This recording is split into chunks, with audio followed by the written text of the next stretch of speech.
හරි. දැන් අපි මුල් හරිය කතා කරා පාරිභෝගික ආරක්ෂණය සම්බන්ධයෙන්. දැන් අපි අලුත් පැත්තකට ආයෙ එන්න හදන්නේ පාරිභෝගික ආරක්ෂණය. ඒ තමයි පාරිභෝගිකයින්ගේ අයිතිවාසිකම් මොනවාද? පාරිභෝගිකයින්ගේ වගකීම් මොනවාද? මම කලිනුත් ඔබට කිව්වා මේ පාරිභෝගික අයිතිවාසිකම් ගැන මුලින්ම කතා කරේ ඇමරිකා එක්සත් ජනපදයේ එවකට ජනාධිපතිවරයාව ඉඳපු ජෝන් එෆ් කෙනඩි මහත්මයා. 1962 දී මාර්තු මාසේ 15 වෙනිදා. එනිසා ඔබ දන්නවද? හැම අවුරුද්දකම මාර්තු 15 කියලා කියන්නේ ජගත් පාරිභෝගික දිනය නැත්නම් ජගත් පාරිභෝගික අයිතිවාසිකම් දිනය. ඒ දිනය 62 මාර්තු 15 ඒක සිහි කරන්න තමයි අපි මේ ජගත් පාරිභෝගික දිනය සමරන්නේ. එතකොට මේකෙදී අපි කතා කරමු මොනවාද මේ පාරිභෝගික අයිතිවාසිකම් කියන්නේ. දැන් පාරිභෝගිකයා විදියට අපි කියනවනේ අපි වෙළඳපොළට ගිහිල්ලා යම් මුදලක් වැය කරනවනේ.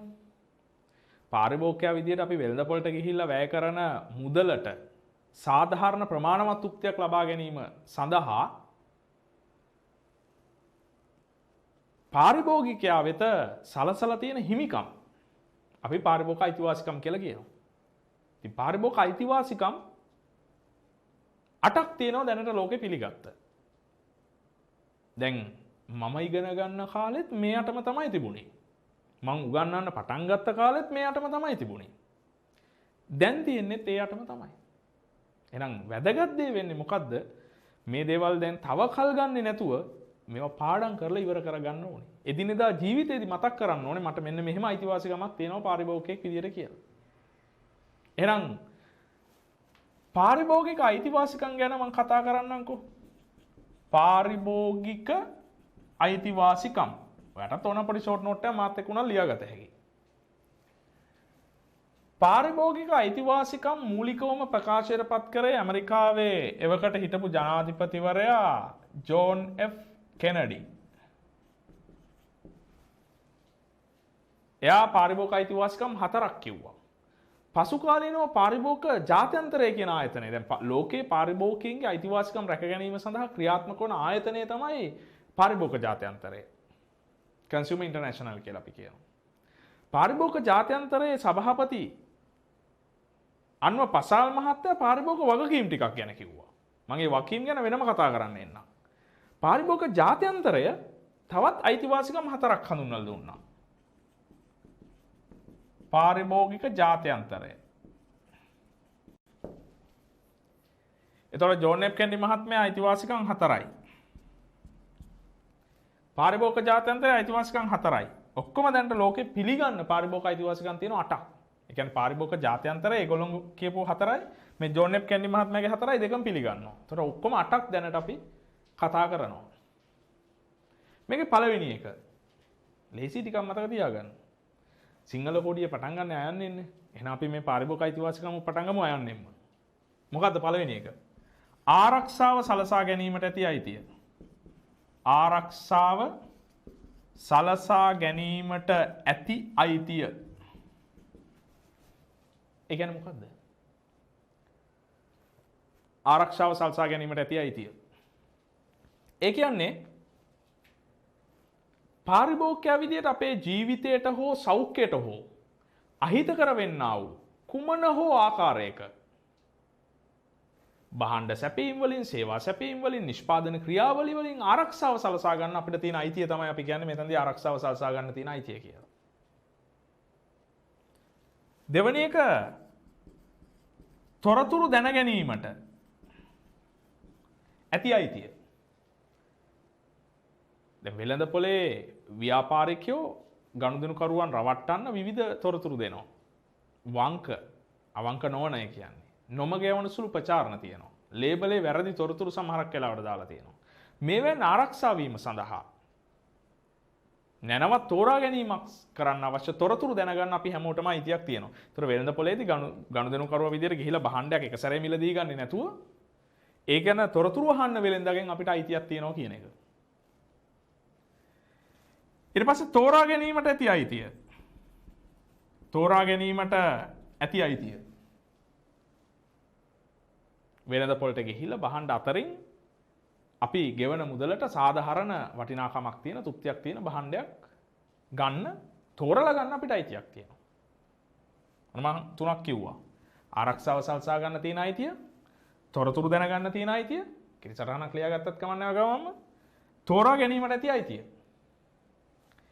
ඊළඟ එක සවන් යොමු කරවා ගැනීමට ඇති අයිතිය. සවන් යොමු කරවා ගැනීමට ඇති අයිතිය. ඒ කියන්නේ සවන් යොමු කරවා ගැනීමට තියෙන අයිතිය කියලා කියන්නේ පාරිභෝගික ආරක්ෂණය සම්බන්ධයෙන් නීති රීති හදද්දී ප්‍රතිපත්ති හදද්දී ඒවා සමාලෝචනය කරද්දී පාරිභෝගික මතයට ඉඩක් ලබා ගන්න තියෙන අයිතිය කියන එක. ඒ කියන්නේ යම් පාරිභෝගික පනත් වගේ දේවල් හදනකොට ඒවා දානවා. හදන ආයතනය පතරේ දානවා මෙන්න මෙහෙම පනතක් හදනවා මේක පාරිභෝගික ආරක්ෂණය සම්බන්ධයෙන් හදන්න. මේ සම්බන්ධයෙන් රටේ මහ ජනතාවගේ මොන හරි අදහස් තියෙනවා නම් මෙන්න මේ ලිපිණයට ලියා යොමු කරන්න. මේ රටේ නීති රීති සම්පාදනය කරද්දී මහ ජනතාව විදිහට අපිටත් අයිතියක් තියෙනවා ඒවට සම්මාදම් වෙන්න. ඒ වගේම පාරිභෝගික ආරක්ෂණය සම්බන්ධයෙන් නීති රීති හදනකොට අපිට ඒ සඳහා අපේ අදහස් ප්‍රකාශ කිරීමේ අයිතියක් තියෙනවා. ඒවා සමාලෝචනය කරද්දී නිෂ්පාදකයට පව අපිට කියන්න පුළුවන් මේ නිෂ්පාදනය මෙන්න මේ විදිහට වෙනස් විය යුතුයි. ඒ අයිතිය අපිට තියෙනවා. සවන් යොමු කරවා ගන්න. අපි දෙයක් කියනකොට ඒකට ඒගොල්ලෝගේ ඇහුම්කන් දීම ලබා ගැනීමට අපිට අයිතියක් තියෙනවා. මේ තමයි පාරිභෝගික අයිතිවාසිකම් වලින් ජෝන් එෆ් කෙනඩි මහත්මයා කියපු අයිතිවාසිකම් ටික. මම අයිතිවාසිකම් 4ක් වාට විස්තර කිරීමක් කරා. ජෝන් එෆ් කෙනඩි මහත්මයා කියපුවා. පාරිභෝගික ජාත්‍යන්තරයත් ඒ විදිහටම තවත් අයිතිවාසිකම් 4ක් මං කිව්වා හඳුන්වලා දීමක් කරා. ඒ මොනවාද? එකක් ඒගොල්ලෝ කිව්වා මූලික අවශ්‍යතා සපුරා ගන්න තියෙන අයිතිය. මූලික අවශ්‍යතා සපුරා ගැනීමට ඇති අයිතිය. ඒ කියන්නේ පාරිභෝගිකයෝ විදියට ඔයාට මට ප්‍රමාණවත් කැරලි ප්‍රමාණයක් ලැබෙන විදිහ ආහාර ටිකක්, අවම ඇඳුම් පැළඳුම් ටිකක්, ජීවත් වෙන්න සුසු නිවාසයක්, සෞඛ්‍ය ආරක්ෂාව, අධ්‍යාපනය වගේ දේවල්, ජලය, සනීප ආරක්ෂක සේවා මේ අවම දේවල් ටිකක් ලබා ගන්න අපි හැමෝටම අයිතියක් තියෙනවා. ඒ තමයි මූලික අවශ්‍යතා සපුරා ගැනීමට ඇති අයිතිය කියලා කිව්වේ. ඊට පස්සේ වන්දි ලබා ගන්න තියෙන අයිතිය. වන්දි ලබා ගැනීමට ඇති අයිතිය. වන්දි ලබා ගැනීමට ඇති අයිතිය. පහළ ගුණත්වයෙන් යුත් භාණ්ඩ හා සේවා ලබලා තෘප්තිමත් නොවන සේවා සැපීමක් සිද්ධ වුණොත් ඒවට සාධාරණ විසඳුමක් ලබා ගන්න තියෙන අයිතිය. ඊට පස්සේ පාරිභෝගික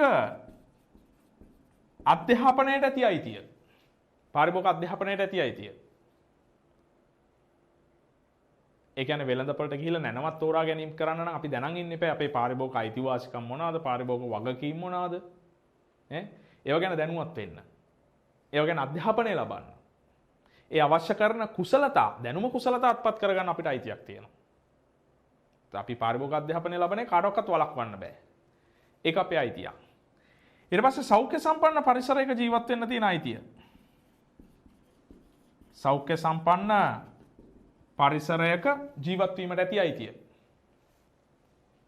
මූලික අවශ්‍යතා සපුරා ගන්න තියෙන අයිතිය, වන්දි ලබා ගන්න තියෙන අයිතිය, පාරිභෝගික අධ්‍යාපනයට තියෙන අයිතිය, සෞඛ්‍ය සම්පන්න පරිසරයක ජීවත් වෙන්න තියෙන අයිතිය.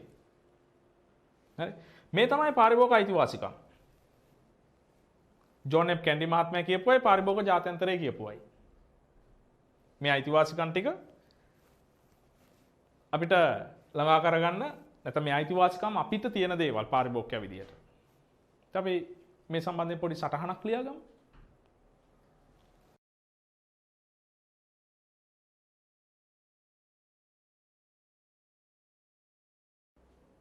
පාරිභෝගික අයිතිවාසිකම්.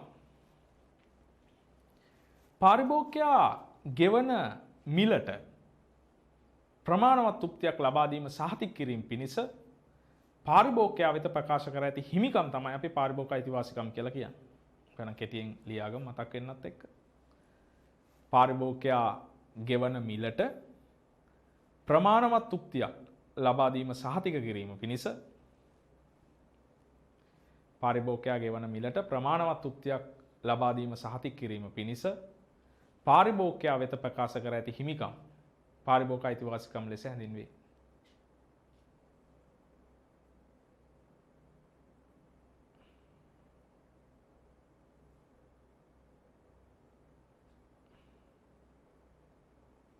පාරිභෝගිකයා ගෙවන මිලට ප්‍රමාණවත් තෘප්තියක් ලබා දීම සහතික කිරීම පිණිස පාරිභෝගිකයා වෙත ප්‍රකාශ කර ඇති හිමිකම් පාරිභෝගික අයිතිවාසිකම් ලෙස හැඳින්වේ.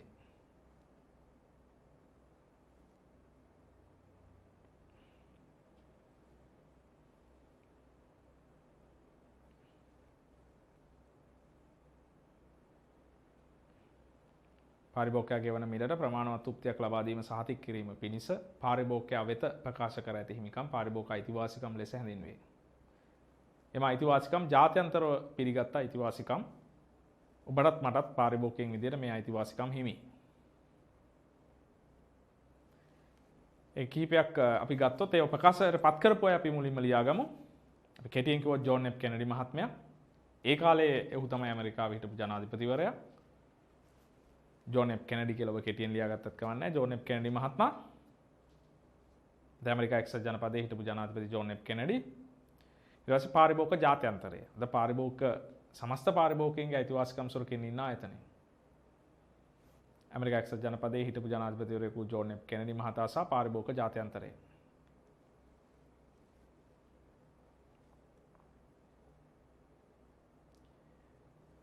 පාරිභෝගික අයිතිවාසිකම් පිළිබඳව ප්‍රථමයෙන්ම ප්‍රකාශයට පත් කරේ ඇමරිකා එක්සත් ජනපදයේ හිටපු ජනාධිපතිවරයා වෙච්ච ජෝන් එෆ් කෙනඩි මහත්මයා. මම ඔබට මේ විස්තරය කිව්වා. ඔහු ඇමරිකා එක්සත් ජනපදයේ කොංග්‍රස් මණ්ඩලයට දවල පත්‍රිකාවක් ඉදිරිපත් කරමින් මේ පාරිභෝගික අයිතිවාසිකම් පිළිබඳ බිල්පත ගෙනාවා.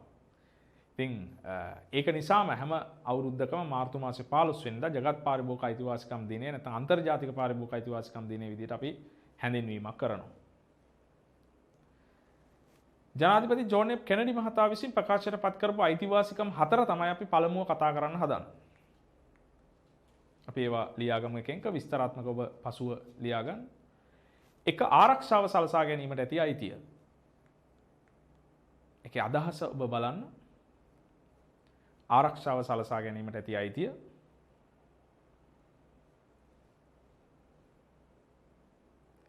සෞඛ්‍යයට හා ජීවිතයට හානියක් වන නිෂ්පාදන ක්‍රියාවලි හා සේවාවලින් ආරක්ෂා වීමට ඇති අයිතිය.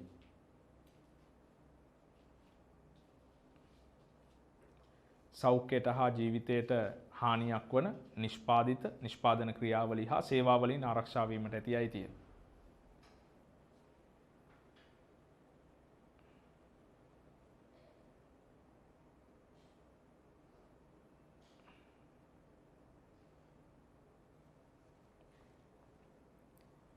දෙවෙනි එක තොරතුරු දැන ගැනීමට ඇති අයිතිය.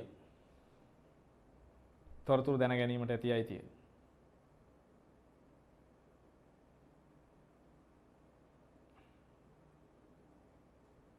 තොරතුරු දැන ගැනීමට ඇති අයිතිය. වංක හෝ නොමගැවන සුළු ප්‍රචාරණ හෝ ලේබල් කරන තොරතුරු වලින් ආරක්ෂා වන පරිදි තෝරා ගැනීම පිළිබඳ පූර්ණ දැනුවත් වීමක් ගන්න තියෙන අයිතිය.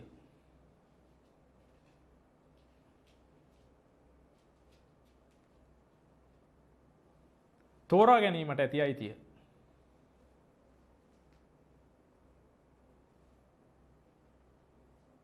තෝරා ගැනීමට ඇති අයිතිය. නිෂ්පාදන භාණ්ඩ හා සේවා රාශියක් අතරින් අවශ්‍ය දෑ තෝරා ගන්න. ඒ ගුණාත්මක බව ආරක්ෂා වන පරිදි තරඟකාරී මිල ගණන් යටතේ භාණ්ඩ හා සේවා ලබා ගන්න තියෙන අයිතිය.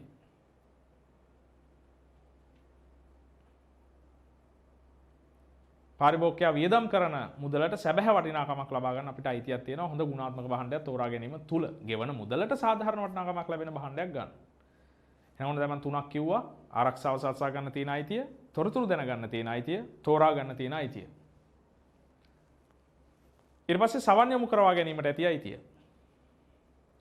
භාණ්ඩ හා සේවා නිෂ්පාදනයේදී රාජ්‍ය ප්‍රතිපත්ති නිර්මාණය කරද්දී, හයව සමාලෝචනය කරද්දී පාරිභෝගික කැමැත්ත වෙනුවෙන් නියෝජනයක් ගන්න තියෙන අයිතිය.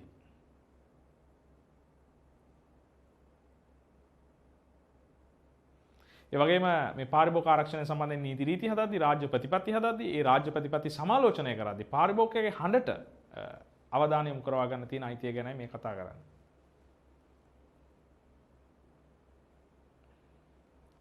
පාරිභෝගික ජාත්‍යන්තරය විසින් ප්‍රකාශයට පත් කරපු පාරිභෝගික අයිතිවාසිකම් ටිකක් අපි බලමු. එත් එකක් මූලික අවශ්‍යතා සපුරා ගැනීමට ඇති අයිතිය. මූලික අවශ්‍යතා සපුරා ගැනීමට ඇති අයිතිය.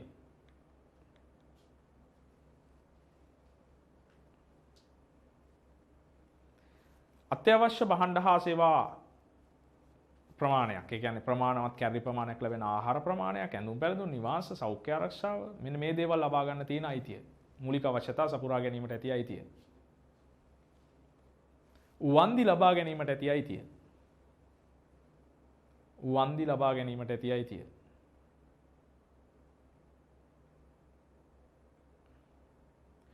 පාරිභෝගික අධ්‍යාපනය ලැබීමට ඇති අයිතිය. පාරිභෝගික අධ්‍යාපනය ලැබීමට ඇති අයිතිය.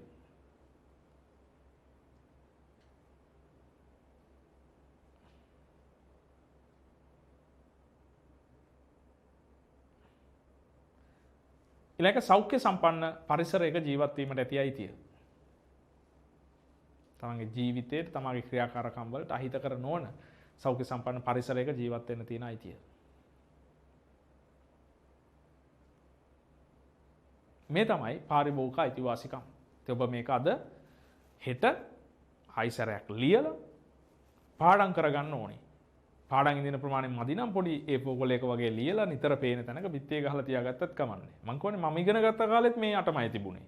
මම උගන්නන්න පටන් ගත්ත කාලෙත් මේ අටමයි තිබුණේ. දැනුත් තියෙන්නේ මේ අටමයි. සමහරක් විට ඔබ ලොකු වෙලා තව කාලයක් ගියහමත් මේ අටම වෙන්න පුළුවන් තියෙන නිසා මේවා ස්ථාවර දැනුම. ව්‍යාපාර අධ්‍යයනයේ තියෙනවා නිතර වෙනස් වෙන ඒවා. ඔබට මතකයි අපි කතා කරා අයවැය ප්‍රතිපත්තිය ගැන. ඒකේ මං කිව්වා ගිය අවුරුද්දේ වැඩිම බදු ආදායමක් ආවේ මේකෙන්. ඒක ලබන අවුරුද්දේ ඒක නෙවෙයි වෙන්න පුළුවන් වෙනස් වෙයි.